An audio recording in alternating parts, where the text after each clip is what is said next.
Free audio post-production by alphonic.com.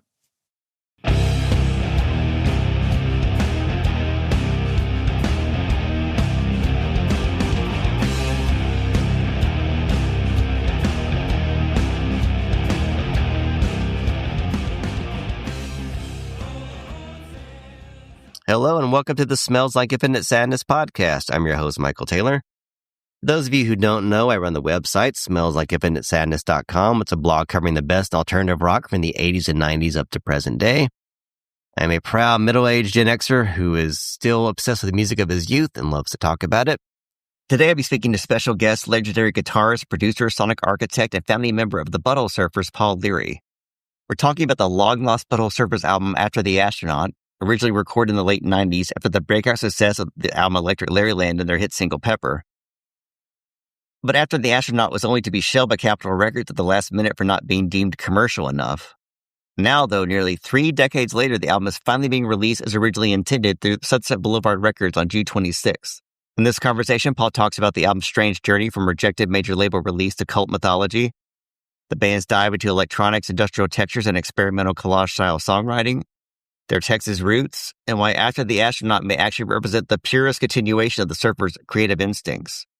We also discuss a surreal moment when one of America's weirdest underground bands unexpectedly scored a mainstream hit with Pepper, why the 90s briefly embraced experimental music, recording techniques, political themes running through the band's work, the status of new music and touring, and the long-awaited documentary, The Butthole Sufers, The Whole Truth and Nothing But.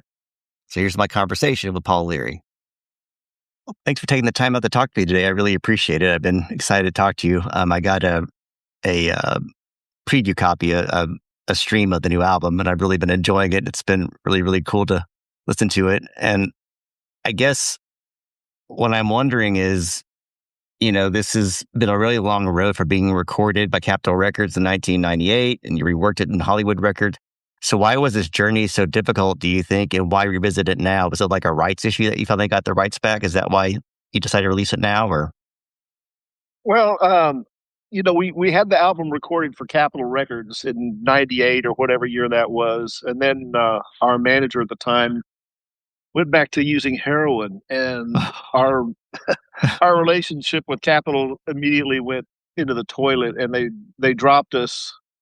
They didn't really drop us so much as they just didn't put out our album the way we made it. And even though they'd already printed up promo copies and sent them out to the press and all that kind of stuff, they just folded tent on us, and they kind of left us in limbo for a couple of years. We couldn't do anything because they still owned us, but they weren't going to put us out. And eventually Hollywood Records bought the rights to that album, but they wanted a different spin on the album. They wanted to change up some songs and leave some songs off and add more songs.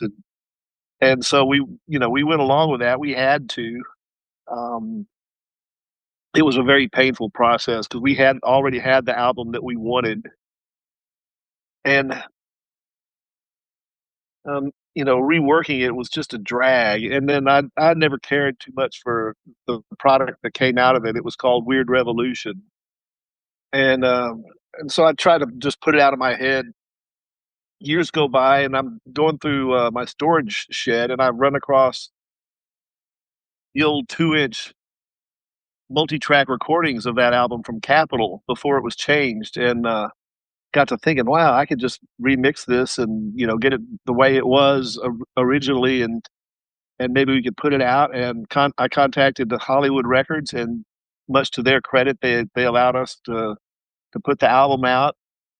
And so here we are. It's getting ready to come out in June.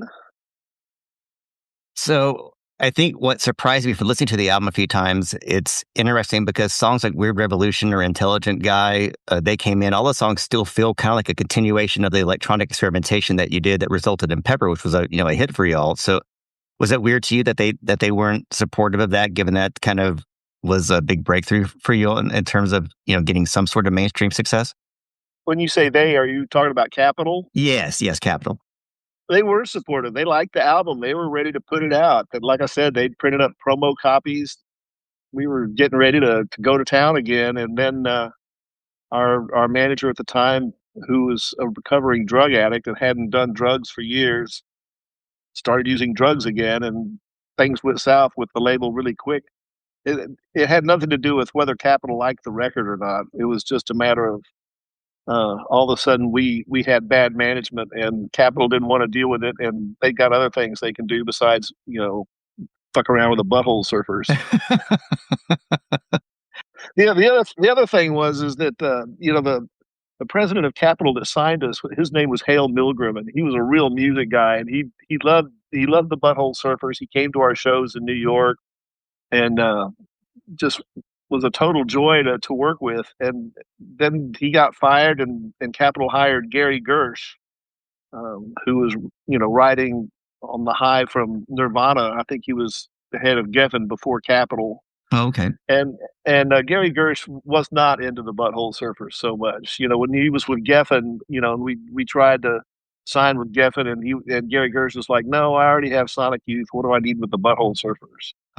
So Gary wasn't really into us, and so I think he was kind of glad to see us go. When that album that Pepper was on went gold, it was a big deal for us, and then Gary Gersh invited us to his office at the Capitol building to go in and celebrate going gold. And so we all went to his office, and he kept us waiting outside his office for 45 minutes. And then we finally go in there, and then it's like a meeting he was having, and there was probably 30 people in his office. And so we walk in there, and we're like the odd ducks in the room. It was just weird. All these, industry people, and then there's us, and we are definitely not industry type people. And I feel it a little weird. And then after a while, Gary Gersh walks up to me, and he's like, "Hey, I just wanted to let you know that I really respect what you do." And I was like, "Wow, cool." I thought he didn't like us. And there he was telling me that he respects what I do. And so I was feeling pretty good. And then 5 minutes later, he walks up to me again and goes, "Hi, I'm Gary Gersh. I just want you to know I really respect what you do." Oh, no. Okay, I get it now. So anyway, I'm really excited that the album, the way we wanted it to come out, is finally coming out all these years later. And who knows if there'll ever be another Butthole Surfer release? But this is probably the end of the road for us, and so I'm really happy about it that it could happen.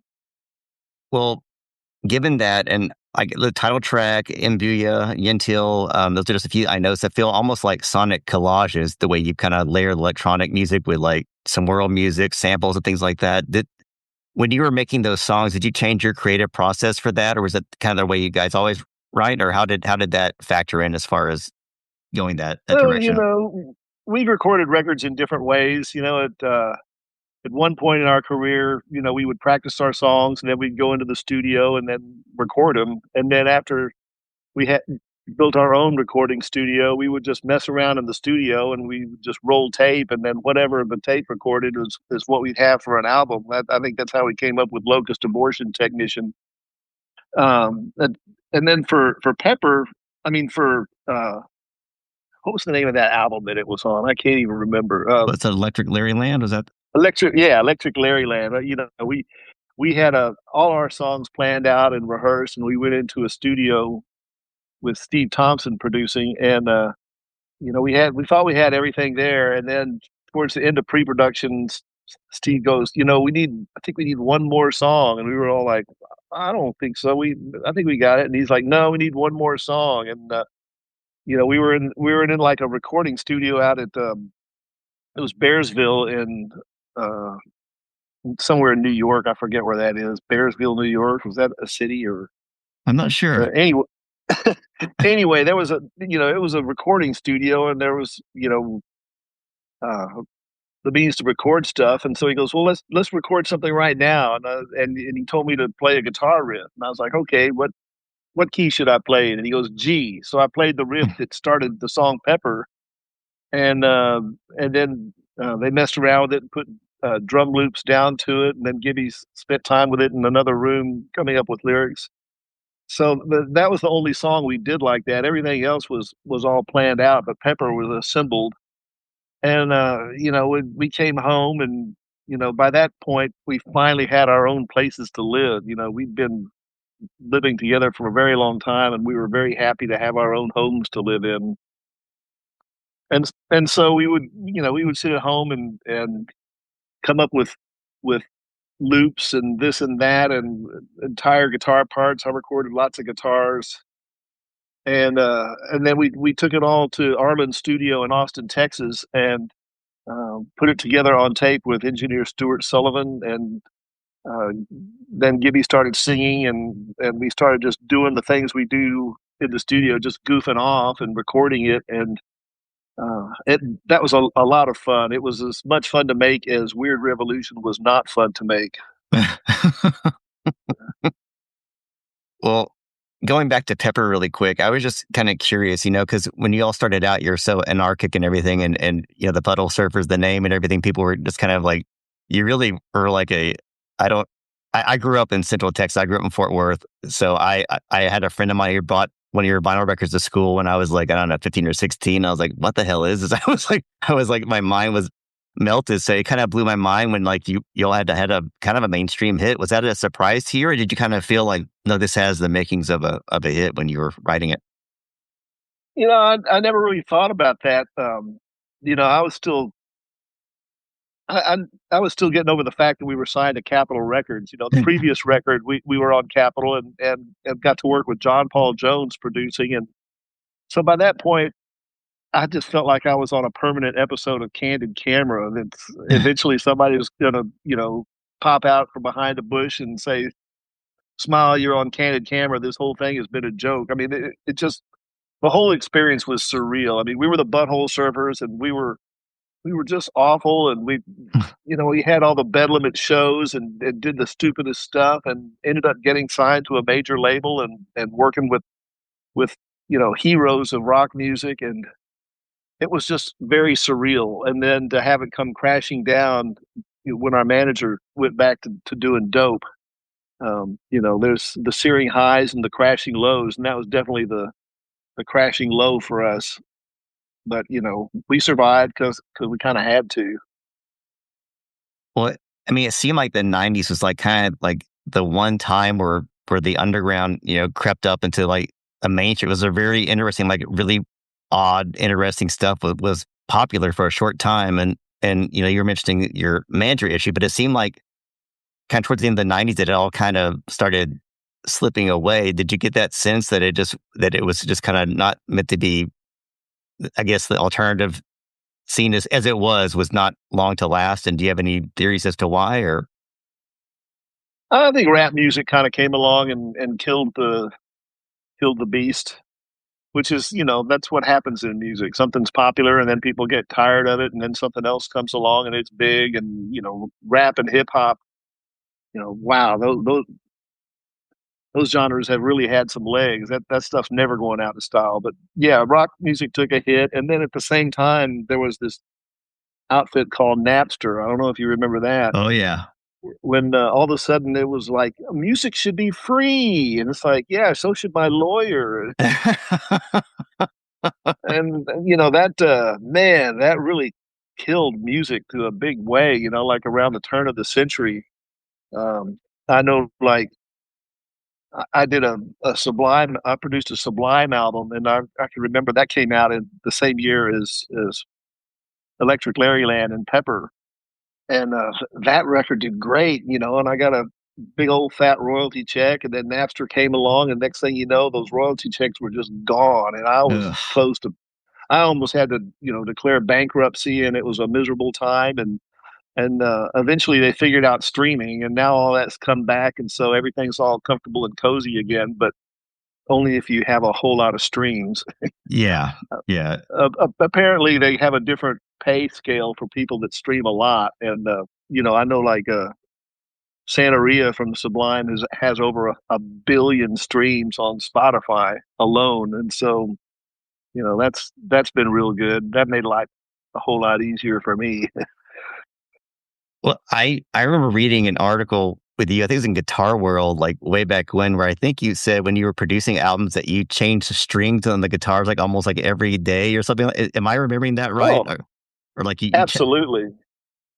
you feel it? No, I was obsessive about changing guitar strings. I changed them every day for shows, and the studio. I always wanted fresh strings. I wanted everything as good as it could possibly be, and then I wanted them in tune. So I'd hire people that were good at tuning, and would always keep things. It seemed like that was half my job, was keeping the band in tune. So,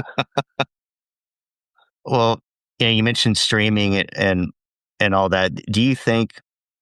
I mean, it seems to me like for a while the idea of being able to put out your own stuff, and after the music industry kind of collapsed, that was kind of like a great thing for me. Oh, I have a kitty cat too.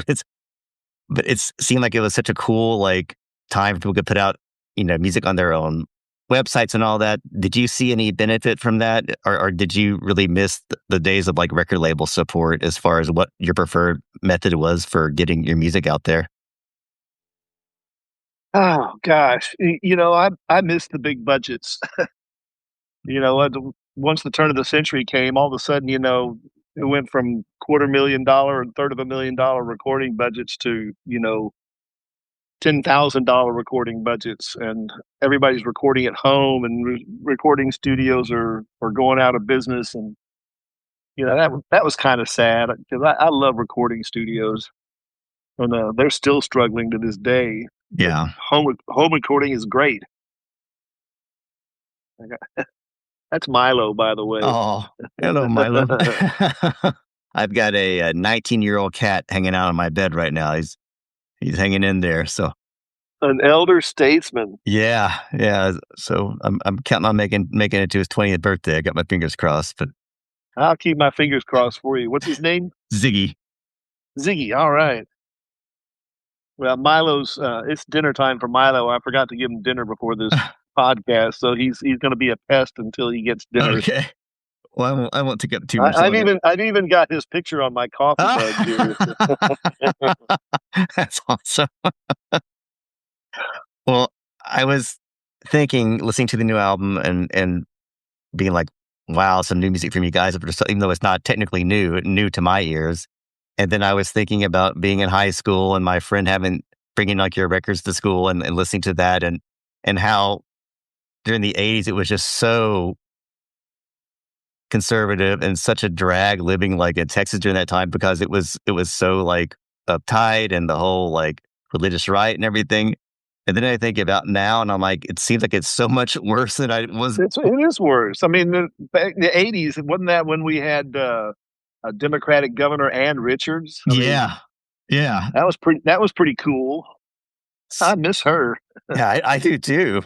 Did you ever imagine things would be this crazy? And does that ever give you any kind of impetus? You said that this may be kind of the end of the Butthole Surfers, but do you feel compelled at all to be engaged politically through music or to make some kind of statement about that? Or are you just kind of like, yeah, I'm... No, I mean, everybody's already doing that. And, we were more about art than politics and just being dada and making no sense and trying to make sense from things that make no sense. We came up with an album title by throwing a dirty sock at a keyboard one time, and that was just. I like songs about nothing and everything, so there's enough people doing politics. Yeah. Will there be any plans at all to tour for this album, or? No, but we do have a documentary film coming out this summer. I was going to ask you about that. I was just here to ask you about that because my friend saw it at South by Southwest last year. And he was like saying it's the most amazing music documentary he's ever seen. I've been so excited about it, and I wasn't sure when it was coming out. So I'm glad you brought that up. This summer, I'm waiting on some news coming next week for what that's going to be. I know it's going to get at least a limited theatrical release, and then I don't know what the streaming situation is going to be. But it's been 5 years in the making, and I'm actually really proud of how it turned out. We hired we didn't hire. We worked with the right director, Tom Stern, who we've known since the 80s. Back in the 80s, he did a video of us. I think it's called like Coming to Texas or something. You can see it on YouTube, and it's a scene where actor John Hawkes is playing a husband, and he's driving his family through Texas and the car breaks down, or they pull over to stop someplace and they're the Butthole Surfers, and he gets out and we kidnap his kid and barbecue him and serve it up to the parents as a meal.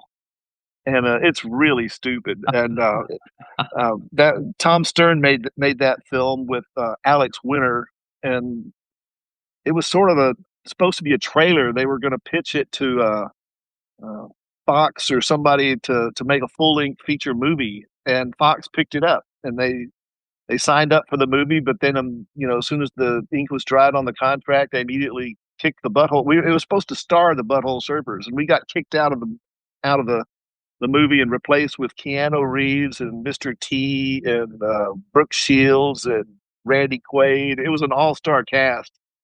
And I think that's been released recently. I think you can stream that somewhere, but it's a pretty funny movie. So Tom Stern did that. He's really good with kind of slapstick humor. And while the Butthole Surfers is not a real slapstick humor story, there are elements of it to it, and the editing and everything is really told the story really well. And it starts out, it's a lot of fun, and there's just crazy moments, and then towards the end it gets really sad. So you laugh, you cry, you kiss $5 goodbye. Well, I remember I was looking on YouTube, I guess last year, and I saw that trailer pop up. I looked at my wife. I'm like, we got to watch this. This looks so good. I was like really excited by it. And my friend told me about it. I was like, oh my God, I got to watch this documentary. So I'm glad it's coming out. So I finally get to see it. Yeah. You remember Rob Reiner? Yeah. Oh, yeah. That was the last movie he watched. Oh my God. Yeah. The investor, Derek Rossi, is good friends of Rob Reiner, and he's also an investor in Castle Rock. And he finally got Rob Reiner to watch the movie. He sent the movie to him to watch, and he watched it with his wife. And on the day that they were murdered, and they called up Derek to tell him how much they loved the movie, and Derek was out, and so it went to voicemail, and it's Rob Reiner and his wife going on and on about how they love the documentary and how great it is and how it's one of the best music documentaries ever, and that would have been just awesome. Except then later that night, tragedy struck. So that was one of the most disturbing stories I'd heard in a while. Because I was so enamored of some of his films. He made some of the best comedies and other films too. And I was devastating. It's so messed up. Spinal Tap 2 and hadn't been out all that long. Yeah. And it was better than I thought it was going to be. So same here. I like the way they didn't try to recreate the first version. It's kind of got its own slant, and so I was happy for that. Yeah, just a tragic end to that. But so I know that you've talked about no plans for touring. You're doing the documentary. Is there anything else that you're working on, like any either solo projects, or you're producing anything, or anything coming down the pipeline? No, not really. I'm trying to ease out of working, and just spend time riding my bicycle and hanging out with my wife and my cat. And I love having a home and a place to be. I'd always dreamed of the life that I have now, and so I'm just really enjoying it.